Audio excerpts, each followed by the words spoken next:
Hi, praise the Lord. நம்முடைய மனம் திரும்புதலின் 40 நாள் பயணத்தில் இது நம்மளுடைய 4வது நாள். இன்னைக்கு நம்ம எதை குறித்து பார்க்க போறோம் அப்படின்னா, யோவேல் 2ஆம் அதிகாரத்துல 13ஆம் வசனம். நீங்கள் உங்கள் வஸ்திரங்களை அல்ல, உங்கள் இருதயங்களை கிழித்து உங்கள் தேவனாகிய கர்த்தரிடத்தில் திரும்புங்கள். இந்த வசனத்தை தான் நம்ம இன்னைக்கு பார்க்க போறோம்.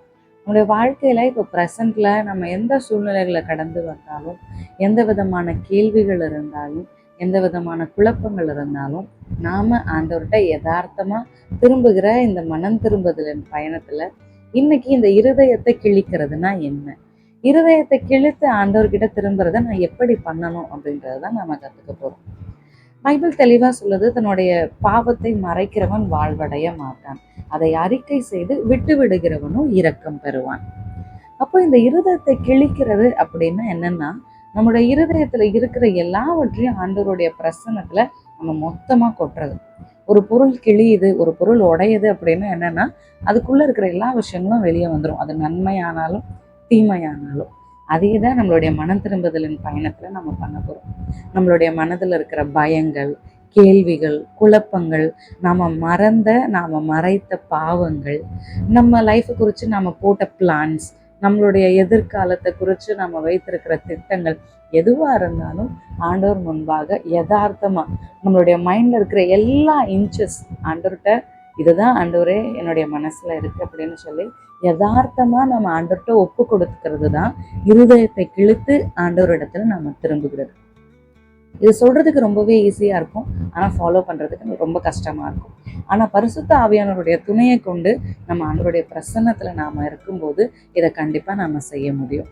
அப்ப நம்மளுடைய இருதயங்களை கிழிக்கும் போது அதுல இருக்கிற பயங்கள், கேள்விகள், குழப்பங்கள் எதுவா இருந்தாலும் ஆண்டவரே இதை நான் உங்க இடத்துல ஒப்பு கொடுக்குறேன், உம்முடைய சித்தம் போல என்னை வணைந்து கொள்ளுங்க. இதுதான் நம்ம அண்ணாள் கிட்ட பார்க்கிறோம். அண்ணாள் தன்னுடைய பிள்ளை இல்லாதது நிமித்தமா ஆண்டவர்கிட்ட ஜெபிக்கும் போது தன்னுடைய இருதயத்தை ஊற்றி ஜெபித்தாள் அப்படின்னு நம்ம பார்க்கிறோம். அதுக்கு அடுத்த வசனத்துல நம்ம பார்க்கிறோம், அண்ணாளுடைய முகம் அதுக்கப்புறமா சோகமா இல்லை அப்படின்றத நம்ம பார்க்கிறோம். அப்போ அண்ணாள் அங்க என்ன பண்றாங்கன்னா, தன்னுடைய வாழ்க்கையில அந்த ஒரு விஷயத்தின் மூலயமா தனக்கு இருந்த வேதனை, தனக்கு இருந்த பயம், தனக்கு இருந்த அங்கலாய்ப்பு, தனக்கு தாம் பண்ணுகிற பொருத்தனை எல்லாவற்றையும் ஆண்டவருடைய சமூகத்துல யதார்த்தமா ரொம்பவே பிராங்கா அண்ணால் அங்க ஜெபிக்கிறத நம்ம பார்க்கணும். இதையே தான் நம்மளுடைய மனம் திரும்புதலின் பயணத்துல நாம பண்ண போறோம்.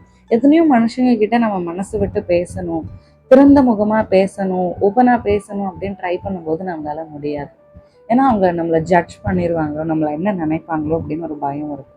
ஆனா ஆண்டவருடைய சமூகத்துல அந்த பயம் நமக்கு தேவையில்லை. ஏன்னா ஆண்டவர் நம்ம கிட்ட சொல்றாரு, நீ மனம் திரும்பி என் இடத்துல வா, நான் புதுப்பிப்பேன் அப்படின்னு ஆண்டவர் சொல்லுகிற பல வசனங்களை நாம ஆதியாகமத்துல இருந்து வெளிப்படுத்தல் வரைக்கும் நாம பார்க்க முடியும். அந்த ஒரு நம்பிக்கையை கொண்டு ஆண்டவர் வாக்கு மாறாத தெய்வம்.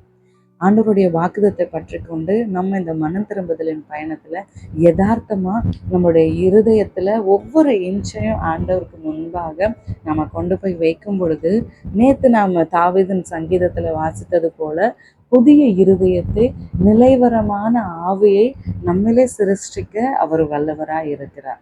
அவர் சொல்ல ஆகும், அவர் கட்டளையிட நிற்கும். இந்த சீரீஸ் உங்களுக்கு ஹெல்ப்ஃபுல்லா இருக்கும்னு நான் நம்புறேன். உங்களுடைய ஜெபங்களில் என்னையும் நினைவு கொள்ளுங்க. நாளைக்கு 5வது நாள்ல நம்ம சந்திப்போம். கர்த்தர் தாமே உங்களோடு இருந்து உங்களை நடத்துவாராக.